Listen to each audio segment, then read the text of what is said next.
Underage drinking is our conversation tonight. Of course, a celebration of the National Alcohol Awareness Month, and I have Sean and Matt here.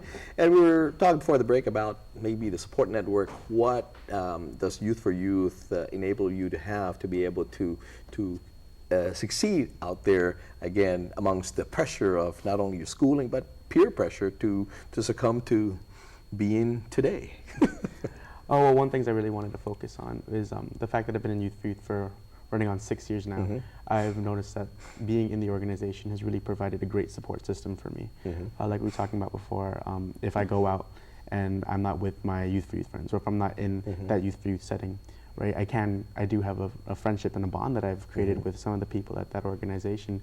I can call on them, or I can talk to them about if I'm faltering or if I'm going to the cool side, as you mentioned earlier. Matt? Well, I'm 21 now, so I mean it's been quite a while. Three good years, good learning experience for me. Being surrounded by my peers is actually a big factor.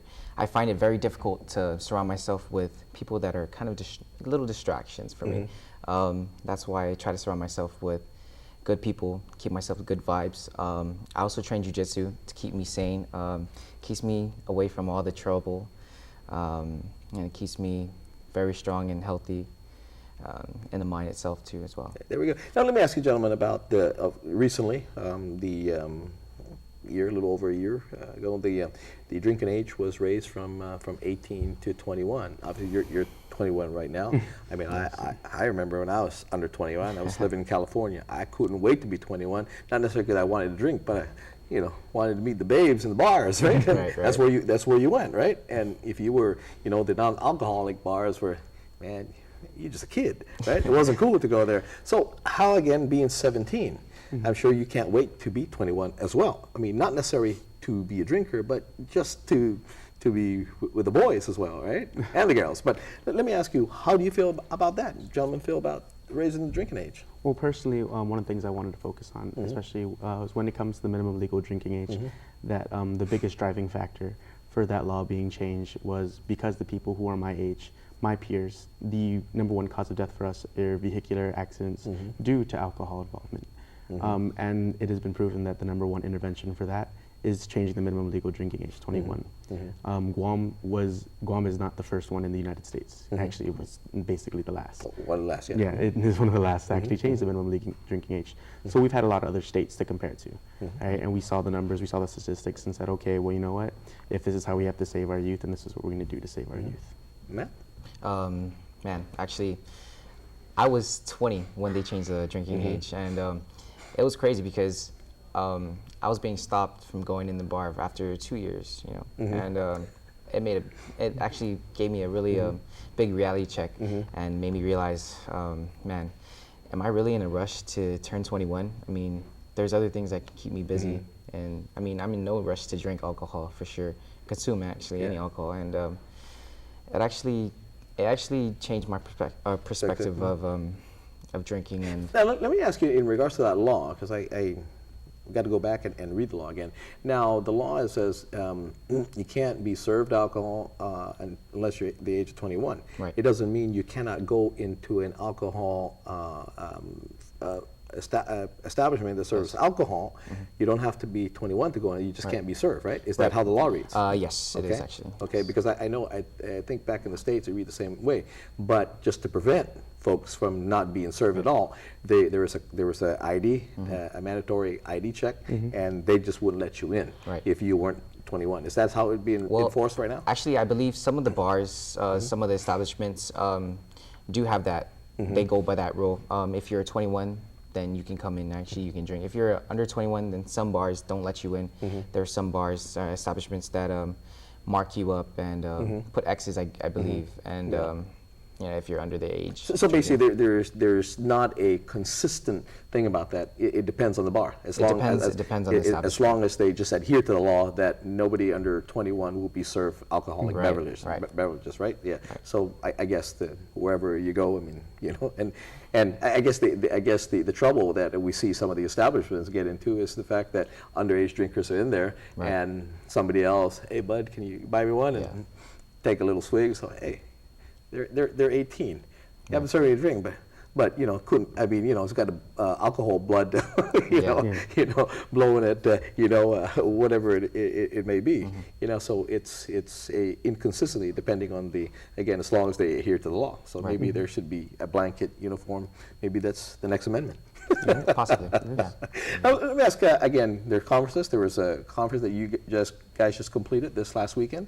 There's one this weekend as well, and you have I think 2 more weekends for conferences. Tell us about that and what can people who attend and the prospective attendees get out of those seminars or conferences. You mean the town hall meetings? Town hall meetings. That's town hall yeah, meetings, yeah. yes. Yeah, okay. Okay. So we do have town hall meetings Yeah. coming up. The 2 I want to talk about. Okay. This Saturday we have a town hall meeting at the Estumbo Gym. Actually, the Estumbo Middle School. It's on this Saturday from 10 a.m. to 2 p.m. And then we also have another town hall meeting sponsored by Youth for Youth Okay. next week Saturday at our conference. So during our conference at the Hyatt Regency Guam, basically from about 8 a.m. through 11 a.m., we're gonna have anyone, the public is invited to come to these town hall meetings. A free event. It's a free event. They can come to the meetings, they can come to town hall meetings, and they can learn the different information and see some of the presentations there. But one thing I want to touch on, especially for the Youth for Youth Conference, is by 11 a.m., we do ask the public to find a ride home. Because we do have to continue on with the conference. There we go. There we Yeah. go. Okay. So at okay. these town hall meetings, Okay. like I said, it's about underage drinking, it's about alcohol abuse prevention. So the different people of the public can come in, see some of the presentations, gain some information, get some of the resources that we have out there, and leave better informed. Let me ask you, would you suggest that this is a place as well for establishments that serve alcoholic beverages to maybe come and say, hey, listen to what's being presented, look at what's being presented, and maybe ask questions to really get a better idea other than just being the business, get the idea of what is being presented out there and the problems that happen out there. I believe establishments are actually owners of establishments.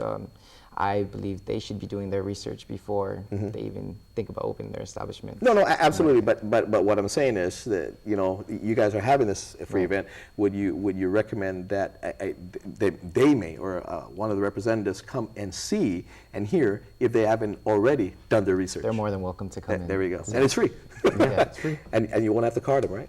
No. No, we will not card We anyone. will not card No anyone. X's on your IDs. We No, say. the X's on the X's on your IDs. IDs. Okay. What else?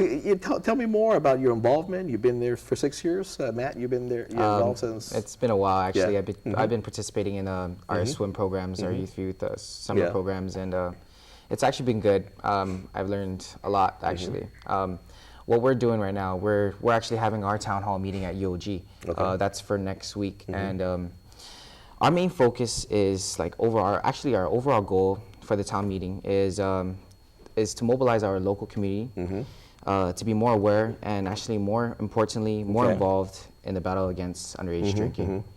So our town hall meetings will provide they'll be providing our community opportunities to reach out to our members and send a little message out to our youth and let them know what's actually going on.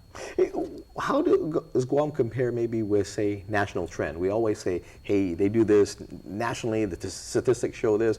How does Guam's trend, again, compare to, say, what's happening nationally? Well, actually, underage drinking, based on population, of course, because Guam has a very different population from the mainland. Based on relative to the size and the population of Guam, we have very similar percentages and rates to the United States. Actually, one of the facts here is according to the 2010 National Survey on Drug Use and Health, more than 1 of every 4 individuals aged 12 to 20 is a current alcohol drinker.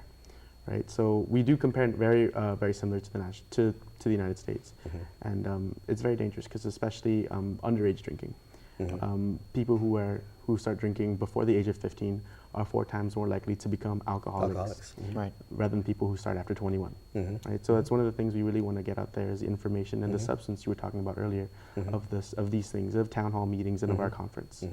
Okay, I tell you what, we'll be right back. Take one more break. We'll come back. Okay. We'll be right back.